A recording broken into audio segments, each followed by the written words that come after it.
श्रावस्ती पहुंचे एआईएमआईएम प्रमुख ओवैसी।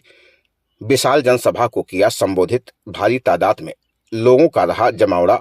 विरोधी पार्टियों पर कसा तंज। श्रावस्ती जनपद का मामला, जहां पर आज एआईएमआईएम के प्रमुख ओवैसी पहुंचे। उन्होंने भिनगा के स्टेडियम मैदान में एक विशाल जनसभा को संबोधित किया। विधानसभा चुनाव को लेकर सभी पार्टी के स्टार प्रचारक और नेता प्रचार प्रसार में जुटे हुए हैं। इसी क्रम में आज श्रावस्ती जनपद के भिनगा में पहुंचकर ओवैसी ने जनसभा को संबोधित किया। इस दौरान उन्होंने विपक्षी पार्टियों पर जमकर निशाना साधा और अपने तरफ के प्रत्याशियों के जीत के लिए लोगों से अपील की। श्रावस्ती जनपद के जिला मुख्यालय भिनगा की ये तस्वीरें हैं, जहां पर ओवैसी जब पहुंचे तो पार्टी के कार्यकर्ताओं ने ओवैसी का जोरदार स्वागत किया, जिसके बाद उन्होंने विशाल जनसभा को संबोधित किया और विपक्षी पार्टियों पर जमकर निशाना साधा। श्रावस्ती जनपद का यह पूरा मामला, जहां पर पहुंचकर ओवैसी ने जनसभा को संबोधित किया। ये भारत की जमहूरियत की हकीकत है, ये भारत के लोकशाही की हकीकत है। जिसकी आवाज होगी, जिसका नेता होगा, उसी के पास ताकत होगी। इसीलिए बाबू सिंह कुशवाहा ओवैसी आपसे अपील कर रहे हैं कि 27 तारीख के दिन एक होकर पूरे कमजोर लोग, मजलूम लोग, पिछड़े लोग, अति पिछड़ा, अल्पसंख्यक समाज सब एक होकर एक विकल्प जो आपके दरमियान में है, इसको मजबूत करिए। आपका बेहद शुक्रिया। अस्सलाम वालेकुम व रहमतुल्लाह। शिक्षा के नाम पर यहाँ पर सिर्फ परिषद और मिडिल स्कूल है। डबल इंजन की सरकार शिक्षा में कोई काम ही नहीं किया। योगी और मोदी ने शिक्षा में कोई काम नहीं किया और आज आकर कह रहे कि हमने राशन दिया। आपने स्कूल नहीं खोले, कॉलेज नहीं खोले, तो योगी और मोदी कह रहे हैं कि हमने 500 रुपए का राशन दिया गरीब को। आपको जानकर बड़ी तकलीफ होगी कि 500 का राशन तो दे रहे हैं, मगर जो आवारा पशु का मसला है, जो सांड का मसला है, जो रात में किसान को एक और नौकरी योगी और मोदी ने दे दी। दिन में वो खेत में काम करता है और रात में वो जाकर अपने खेत की रखवाली करता है। वाह मोदी जी, मुबारकबाद देते हैं आपको, योगी को, कि आपने किसान को 2-2 नौकरी लगा दी। कि तू दिन में जागता है, तू दिन में मेहनत कर और रात में जागता रहे कि कोई तेरी फसल को कोई पशु खा ना ले। आपको मालूम कितने महान इंसान है योगी आदित्यनाथ, बड़ा दिमाग है उनके पास। योगी ने कहा कि जिस किसी के पास पशु होगा हम उसको महाना 900 रुपये देंगे, 900 रुपये देंगे। और जो विकलांग है उत्तर प्रदेश में, जो विकलांग है, हैंडीकैप है, उसको महाना 1000 रुपये देंगे। आप बताइए कि 4 पैर के जानवर के लिए 900 और जो इंसान है विकलांग है उसको 1000 रुपये देंगे। ये कौन सी इंसानियत है? और योगी बोलते हैं कि फुला भट्ट की सरकार बनेगी।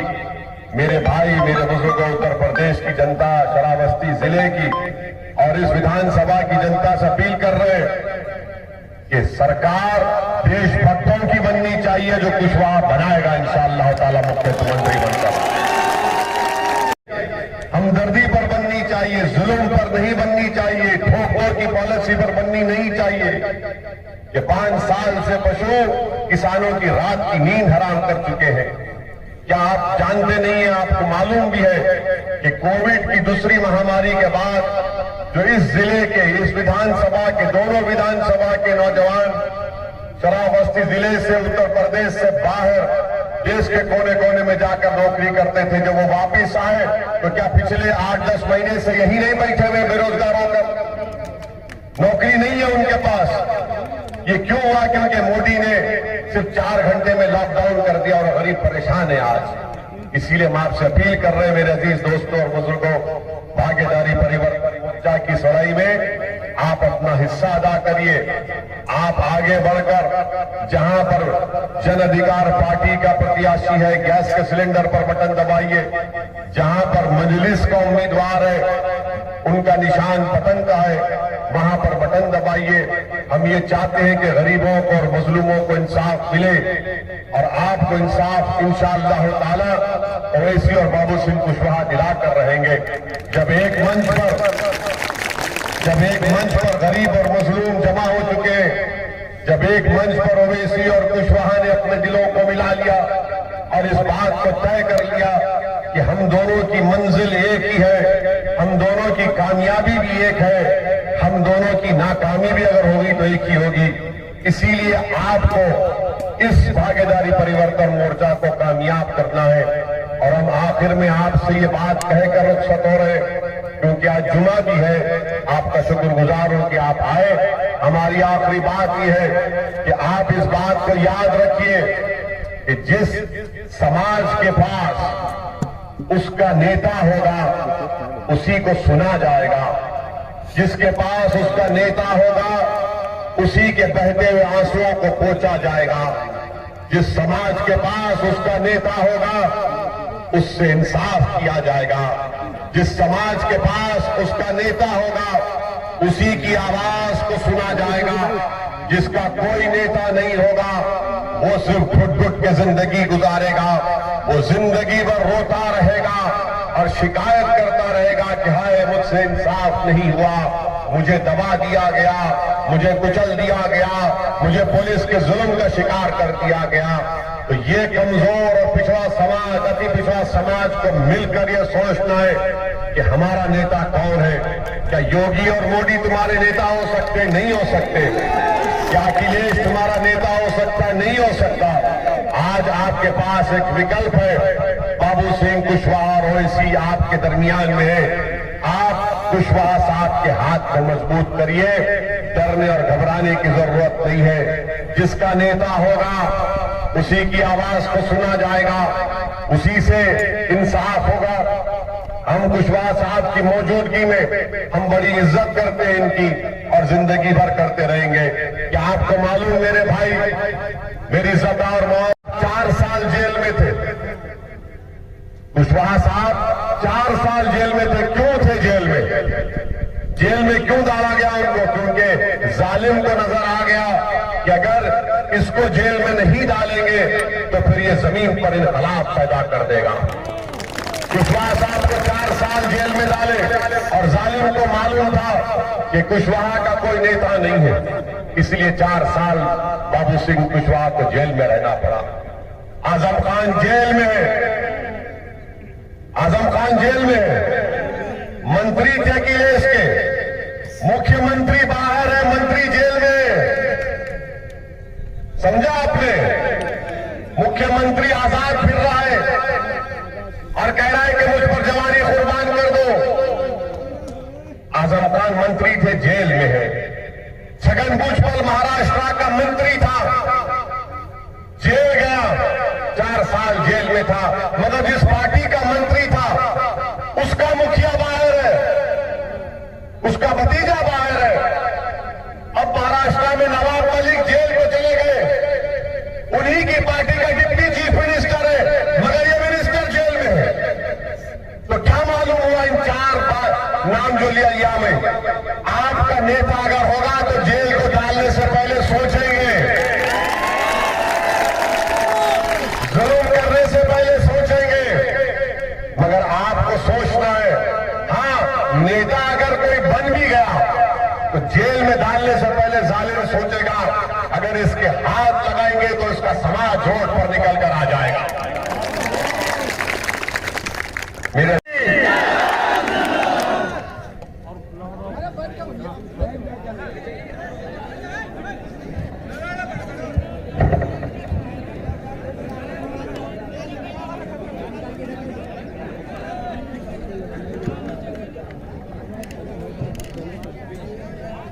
डिस्टर्ब हो रहे हैं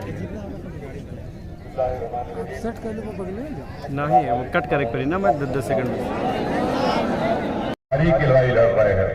ओवैसी और कुशवाहा गरीब और मजलूम आवाम को इंसाफ दिलाने की लड़ाई लड़ रहे हैं।